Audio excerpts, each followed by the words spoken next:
welcome to Small Town Gospel Podcast. I'm Alana, here with Alex, and today we're discussing longevity in ministry and the pros and cons of staying in one place versus moving around. This came to my mind, and full disclosure, I sort of said, we should do this, and Alana was gracious and let this be the topic this week. I've just noticed and was reminiscing about when I was in high school in a relatively small town. It looks like a downright city compared to where we live now, but Sandpoint, Idaho, everyone in Sandpoint High School had this mentality of, oh, I can't wait until I leave. And like, life will be better, I'll be more fulfilled and more sophisticated when I get out of this small town. And I've even noticed as I've had the opportunity to mentor some seniors in high school here, once they then move away, I've noticed with a few of them, there's this attitude of superiority to people who, their classmates who decide to stay around. Did you notice that kind of thing within your class? And yeah, in Troy, it's really prevalent that you will see those who plan on going have this mentality of, I need to get out of here. It will be better for me if I get out of here. And then when they come back, you do see this unspoken superiority that they think that they have versus those who have stayed. And also, vice versa, those who have stayed feel inferior to those who have left.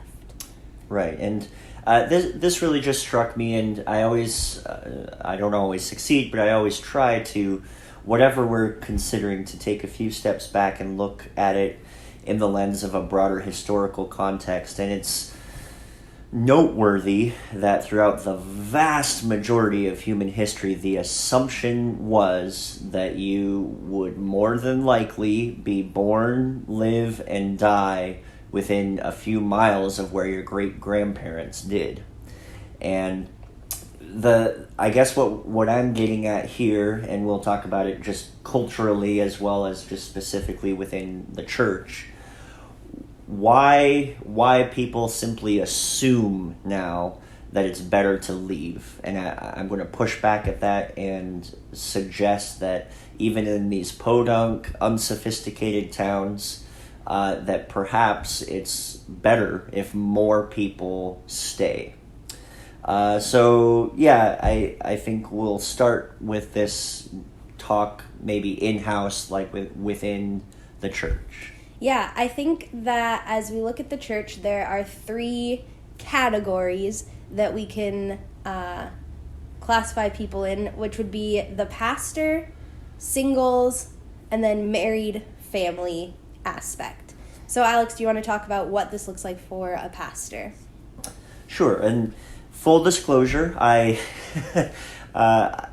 probably, as far as things that can't just explicitly be spelled out, black and white, directly from the pages of Scripture, this is probably the area that I'm most dogmatic about, even though I acknowledge like there's some wiggle room as far as just what the Bible explicitly teaches. One really cool thing about our church is that it was started in the mid-1970s, and I am their second full-time pastor. Mm-hmm. And so my predecessor was here, I think he served for 37 years, and I have every hope and intention and desire to follow in that. So if things go according to plan, from 1975-ish to 2045-ish, our church will have had two pastors. Even our interim pastor, between the first guy and me, was here for, I think, 5 years. 5 years, yep. Which is longer than many, full-time pastors. So we even have long-term interim pastors. But anyway, that's, I believe that is a tremendous asset and something that should be all the way affirmed. Yeah, I think that there's a lot of aspects to the role of a pastor to think about. So your primary job is to feed and protect the sheep of like your congregation. And I think that you're on to something when you say long term. The only way to do that is long term. You can only get to know and have roots and be intentional with a congregation if you know that congregation. Yeah, absolutely. And I think this started to, it just struck me in a fresh way when I passed the 5-year mark last summer, because that's about when most, and I'm using a very broad brush here, but most American pastors of a small rural church would start filling out their resume of, hey, look, I did a good job at this small church in a small town, and they start looking for greener pastures.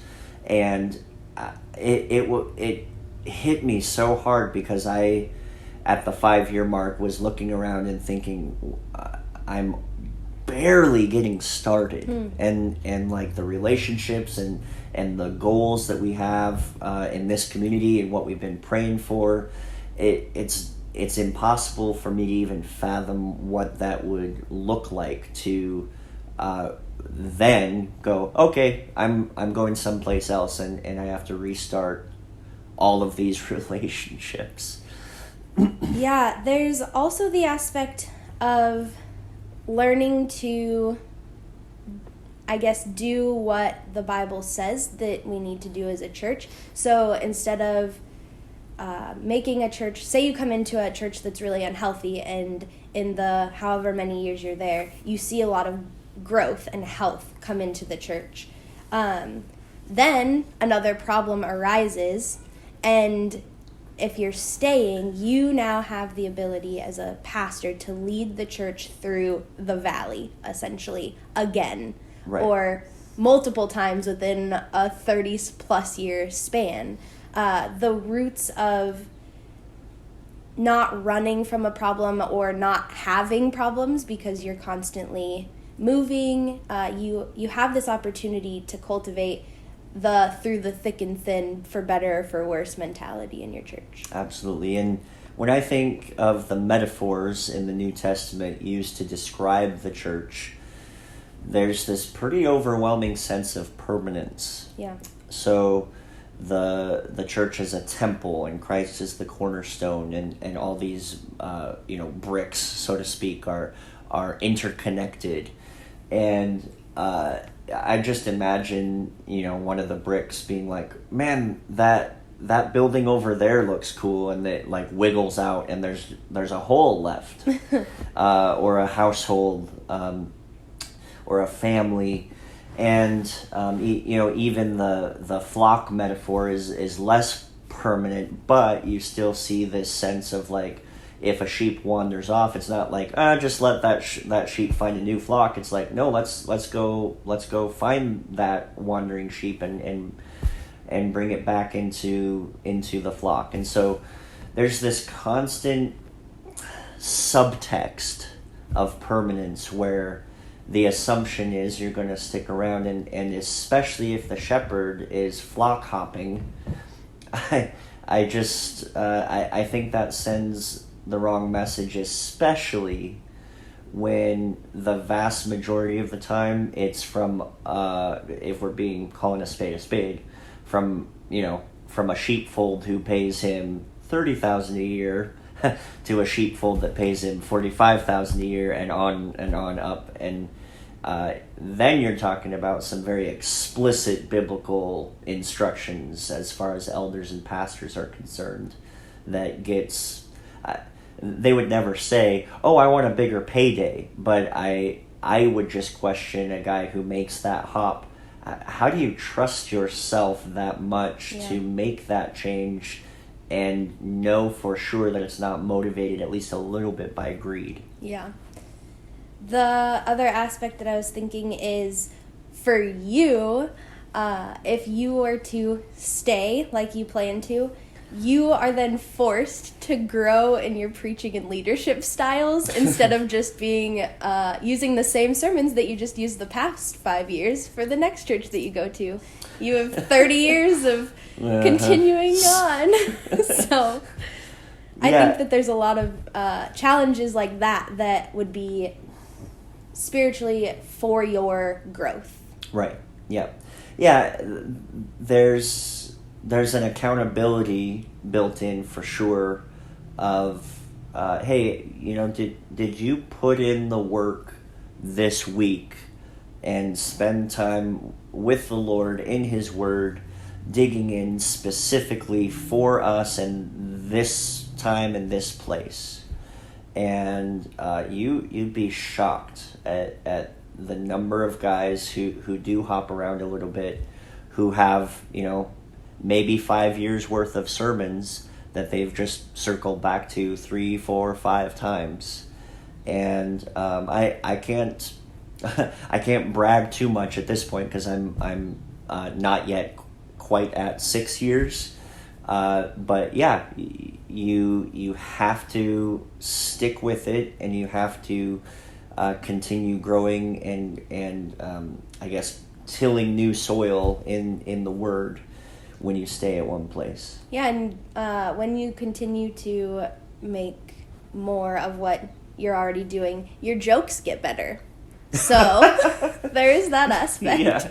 Alana will never let me hear the end of my first ever sermon. Do you want to tell that story, or you go right ahead. What? I don't remember the joke. So I don't remember the joke here either. We are. It's a forgettable joke. Sitting, listening to fresh Pastor Alex, and the congregation is new to him. He's new to us, and he made a really punny joke about Jonah, and then he wrote in his sermon, "Wait for laughter." The problem is there was no laughter, but my grandmother was kind enough to give him a sympathy laugh, and then the whole congregation laughed at the fact that he got a sympathy laugh. So yeah. So yeah, there you go. Now the people who stick around, not that the point is to be a good comedian, but just there's that growing level of comfort that could maybe be symbolized by just when something goes wrong in a service. Now it's just there's a flow to the wrongness, if that makes sense.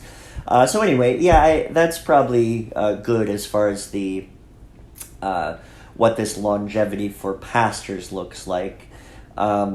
You have probably more meaningful interaction and engagement with young folks or single people.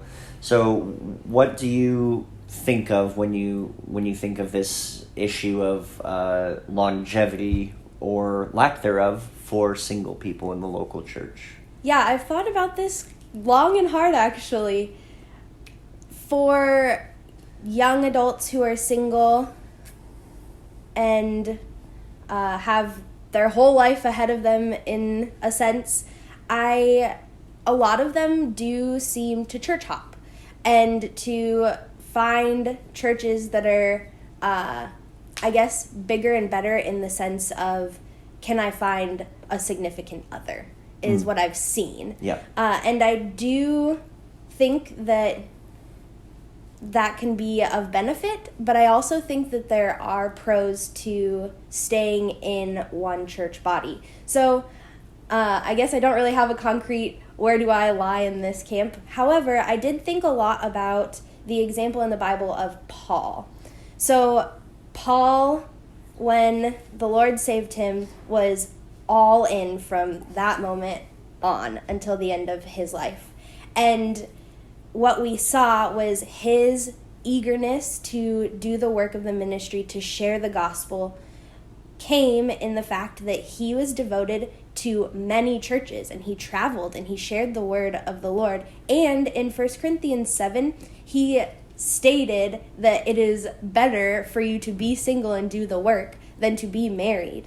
And he said that it's not wrong, it's not sin if you are married. There is their own struggles in marriage and relationships, but there's beauty. It is a gift from the Lord, he said, to be single and to have this opportunity to just be all in for the gospel's sake. And what that looked like in his life is that he traveled and he devoted himself to many churches. He wrote many letters to different churches, encouraging them and sometimes admonishing them. And he only knew how to do that because he went from church to church. But he also was really diligent in spending time with those people. He knew them by name. He called them out because he knew what was happening in their life. He sent people to them that would fit their congregation to help them.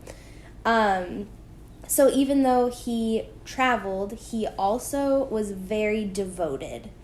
And I also think that there's an aspect to a young single person where if they choose not to travel and not to be in one place, or in multiple places, that there's a gift to being in one place. So the thing that I thought about the most was growth and maturity and staying planted. And I know that you've thought about that quite a bit, and we've even had discussions about that. Right, and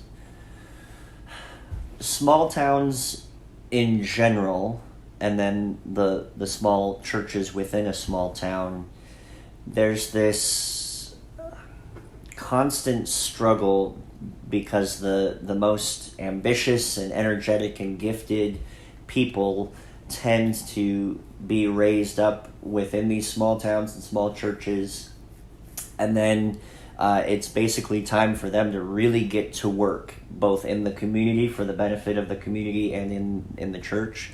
And right about that moment after they've been poured into is when they leave. Mm-hmm. And full disclosure, I mean, Alana grew up here in Troy and went to Phoenix. Mm-hmm. And I grew up in Sandpoint and I went to Portland. So we're not above leaving. We both noticeably did circle back around to the small town and to, in your case, very close to where you grew up, and me about an hour away. But what struck me more recently is if we can raise and cultivate and disciple this mindset in young people of, rather than leaving looking for opportunity elsewhere, maybe some of them, and this isn't always the case, but maybe some of them can and perhaps should make the opportunity here. Yeah. And just have that mentality of, if a good percentage of the young people coming of age in our church stay and pour their lives not only into our church but also our community, these dying small rural places of America will flourish, and it'll be because of Christians mm-hmm. being purposeful in that. And so that's not to say, we've got a few people in their 20s right now who are single, whose job situations aren't totally settled. That's not to say that we would think they were wrong or sinful if they choose to move away. But that is to say, the world's wisdom right now is, well, of course, just move, find a better place with more opportunities. And I want them to tease out what it would look like to make opportunity here. Yeah, and in the aspect of spiritual health, I do think that there's a lot of benefit in staying planted, being discipled, doing the work of the ministry where you are, and really planting roots into that, even as a young 20-something-year-old. Yep. You can make a huge impact because of your age and your single status if you really dig deep and create roots. Now, again, I agree that doesn't mean that it's needed by every person. I know that personally, when I left, it was exactly what I needed to grow, both spiritually and in education and maturity. And now it has only benefited me for being here again and being rooted and being involved in our church and our community. Yeah, absolutely. So these are just good conversations to have, and I hope our listeners here just understand think through this, and there's purpose in having these discussions with young people, and I would encourage you to just have close enough relationships within your church where you can just talk openly. Hey, let's be real here. Here's what appears to be the economic ceiling of my possibilities here. What does that mean for me? Versus if I go somewhere else, what are the pros and cons of leaving the tight-knit community I have, but there's more opportunities, and just have the conversation and push back. I would encourage you to push back hard at the assumption that you must leave to find yourself or find fulfillment or to even find a relationship status. Yeah. And I thought about that a lot while thinking about this topic. Paul truly, to his core, believed that, one, singleness was the best gift of all, but also in the context of marriage, I truly believe that if you're planted and you're doing the work of the ministry and you choose to stay, that if significant other is meant for your life, the Lord has that plan for you, it will happen, instead of you forcing it by church hopping and stuff. Yeah. But to embrace the gift that Paul talks about of singleness and being in a church, I think could be a very big pro in this debate. Yeah. And churches for sure have a role to play in that, and I think churches in general are getting better about. For a long time, there was sort of that undercurrent of, well, for you to really be an effective Christian, you have to be married, or just this kind of look of pity upon single people and stuff like that. And I mean, we follow a Savior who never got married and literally gave himself for the church. Yeah. And then, of course, the preeminent apostle, as far as books of the Bible at least, and travels are concerned, wasn't married. And so we should hold single people in our midst in very high regard. Having said that, marriage. Marriage is what brings us together. A good chunk of our churches are made up of married couples and or families, and so when you think of maybe examples of that in Scripture, who comes to mind? I thought of Priscilla and Aquila, and I actually had a really good time diving into what their life looked like and if they did this stay and plant or if they did the travel thing as a married couple, because they're a very prestigious married couple. And it was really interesting that they both planted and moved. So, yeah. To our listeners, am I the only one who, up until I was a good, 30 years old, I didn't know which one of them was the dude? Yeah. I actually read in this article that it's interesting that they put her name first in 7 out of the 12 times they're mentioned or something like that. So, so if you're wondering, Priscilla is the lady. Yeah. There you go. No extra charge. Oh, boy. Well, in the life of Priscilla and Aquila, they had the mindset that their citizenship was in heaven, and so no matter where they went, they were all in for the gospel. And that looked like they were really involved in, 3 places. So first, they were exiled from Rome, and they traveled to Corinth. And then Paul came to them, and they traveled with Paul then later on to Ephesus, where they started a church in their home. And they remained in Ephesus, it says, for a long time. And then eventually they left Ephesus when Claudius died, and they moved back to Rome. So you do see them moving, but it also mentions in Scripture that they stayed and they planted and they cultivated where they were at for a long time. Yeah. Yeah, that I think their example is helpful to think through both sides, and like I said, I can tend to think that maybe overreact to the American mentality of like, well, time to move every 5 years or whatever. And so their example is a good one where there's rationale and a God-honoring purpose in staying, or in sometimes in going. There's a specific thought process perhaps for husbands, for heads of household, and there's a responsibility placed upon husbands to lead their homes and to take responsibility for the well-being of their wife, and if they have children, their children. And there is something to be said for long-term stability,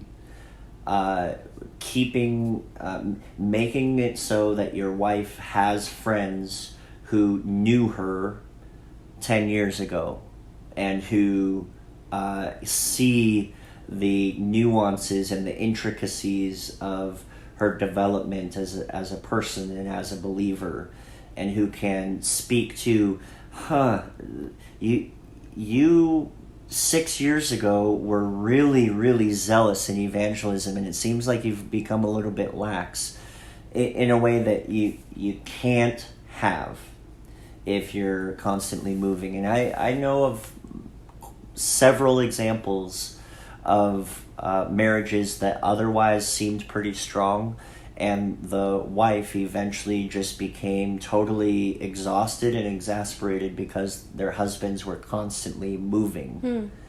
And stability and longevity are absolutely underrated, and I think the evidence has to be overwhelming to pick up and move. Like I think the burden of proof has to be, you have to show me that moving is a good idea, because the cons are obvious if you're willing to look at them. Yeah.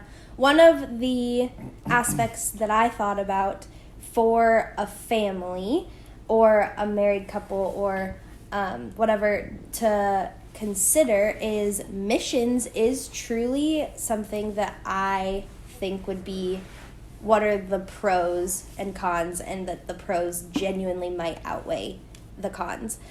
So I've talked a lot about, in just personally, my thoughts for long-term versus short-term missions, and I think that if a couple is genuinely considering long-term missions, so longer than 2 weeks, longer than 3 months, for the long haul, so they're church planting, they're starting a ministry, they're taking over a ministry, they're seriously thinking about going somewhere and rooting there, I do think that is a good reason for change. Yeah. If it's simply just, I'm looking for adventure, the husband say is, I'm just looking for adventure and we need to go. And then you get somewhere and you're like, I'm done, I'm looking for adventure, I need to go. I think that would be an aspect that should not happen. And I think that there's an aspect, you maybe can talk about this, where you also need to think about your kids and what is best for them. Yeah, and to your point, the missionary thing it's an important piece of this, because I guess, to put it dramatically, what's best for your children might be dying for the gospel in the jungle. Mm-hmm. So we're not at all talking about a safety first mentality. Yeah. Because there's no greater thing than to give your life for Christ. And so safety, especially if it comes to the cost of discipleship, shouldn't be a reason not to go. Yeah. Now a reason not to go might be, if your children are elementary through middle school age or something like that, and their development is just they're hardy little buggers, but the kinds of friendships they have are so important, and to take that away, to move is it causes more trouble than I think parents realize. And so for children to be able, I'll put it this way, I've seen kids who, in the world's eyes, it's like, man, what a boring life, because they were raised in one church, stayed there the whole time, married somebody who also was raised in that church, have kids in that church, and those kids have kids in that church, and the world rolls their eyes, and it's like, why don't you go see the world, and why don't you experience things, and not be such a, backwoods redneck.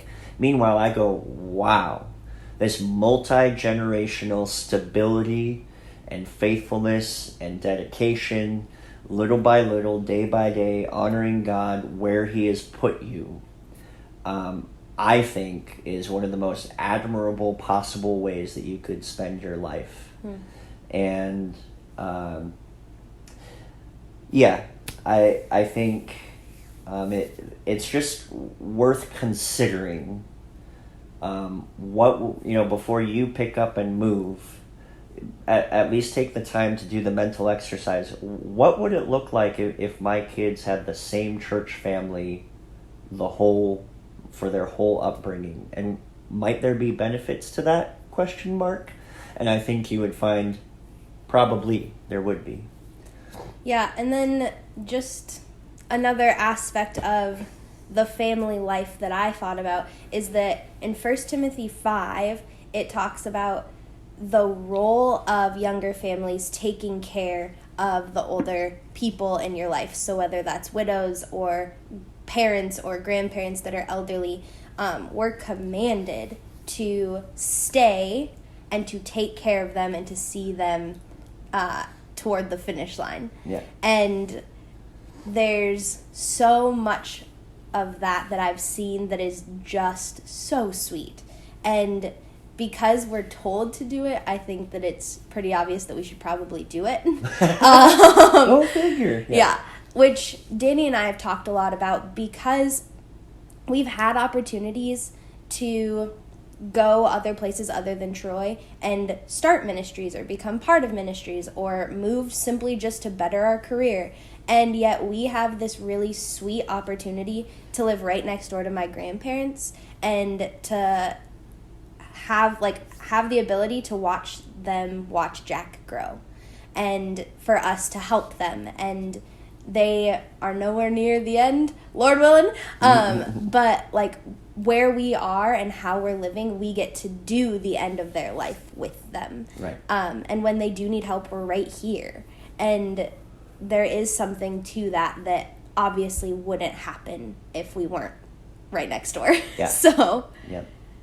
Absolutely. And I saw that a little. I have one remaining living grandparent, and it was kind of a surreal thing to go to now 3 of my grandparents' funerals, and to, if I was being all the way honest, have this feeling of I love this person and I cared about them and there's happy memories with them, but I didn't really know them.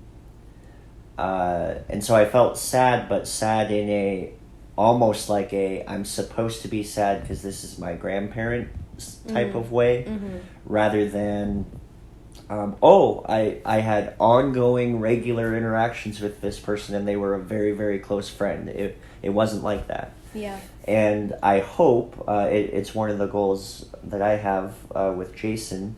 This is kind of dark. Sorry to Tim and Paige and Mom and Dad if you're listening. Oh boy. But when one of them dies, I want it to be pretty devastating for Jason, because it's someone that he truly knows, and right now we're set up for that to be the case. Yeah. And that's just those little nuance of life like that. I guess the point of this episode has just been to tease that out and to encourage folks, especially in small towns, to think through what would it look like to stay. And if you consider that maybe a little bit more as a result of this, we'll consider that a success. Yeah, I think that we could have probably kept going, but we'll just leave it at that for now. Oh boy. Alana's officially more awkward at these endings It's than I am. true. But anyway, thanks for listening.